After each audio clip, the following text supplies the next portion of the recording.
Okay, looking at it, again, I'm not sure what the x is in the problem, but that's the whole deal about this, for what values of x.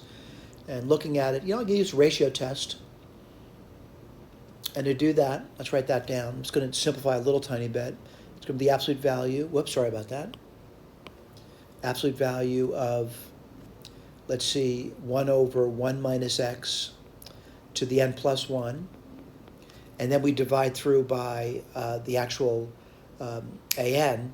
And I'm just going to use the reciprocal for that instead, which is typically what I've been doing all along.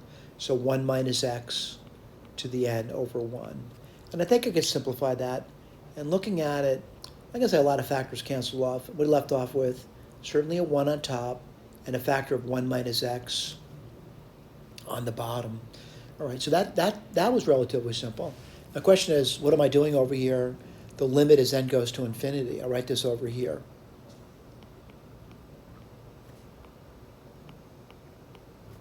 And what is that? Well, it doesn't involve n, so it's just this over here.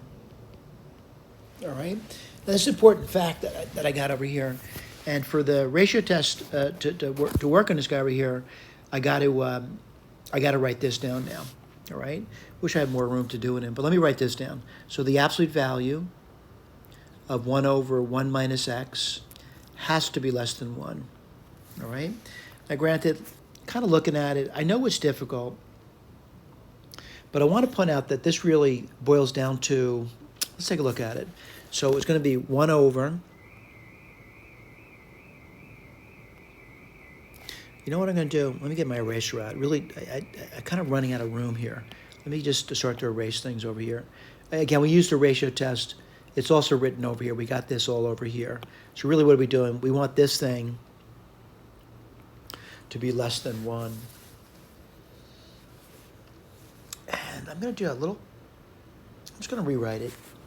I'm going to write it as the absolute value of 1 minus x is going to be greater than 1. All right. And can I do that? I think so. Let's put this over here.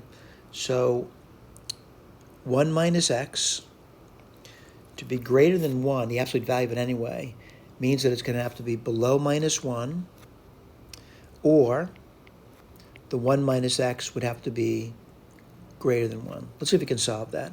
What is going to give me 2? This will give me x. What does this give me? This gives me 0x. So I'm going to draw a number line down and try to figure out what that looks like. I do see the number 2. I do see the number 0.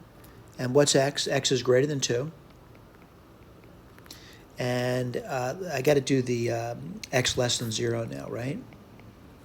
So I'm going to say, just by the ratio test, I got an integral now, minus infinity up to 0, union 2 to infinity.